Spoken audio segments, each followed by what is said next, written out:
దసరా కార్తీక మాసోత్సవాల సందర్భంగా ఆలయానికి విచ్చేసే భక్తులకు ఎలాంటి అసౌకర్యం కలగకుండా నూతన పాలకవర్గం అన్ని చర్యలు చేపట్టాలని Telugu Desam party Kakinada city president Mallipudi వీరు పిలుపునిచ్చారు. కాకినాడ రామారావుపేటలో శ్రీ అన్నపూర్ణ సమేత శ్రీ విశ్వేశ్వర స్వామివారి దేవస్థానంలో చైర్మన్ గా లక్కోజు లావణ్య, పాలకవర్గ సభ్యులుగా శ్రీనివాస్, లావణ్య, కె దేవి, కె నాగమల్లేశ్వరరావు, ఉమాశంకర్, నాగేంద్ర ప్రసాద్, భాస్కర్రావులతో దేవాదాయ ధర్మదాయ శాఖ ఇన్స్పెక్టర్ ఫణీంద్ర ప్రమాణ స్వీకారం చేయించారు.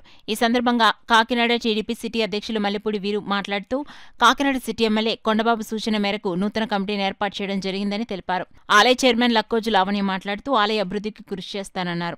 ఈ కార్యక్రమంలో ఆలయ ఈవో శ్రీనివాస్ రామచంద్రరావు, మాజీ కార్పొరేటర్ దీప్తి, బీజేపీ నాయకులు పాడా కృష్ణమోహన్ తదితరులు పాల్గొన్నారు.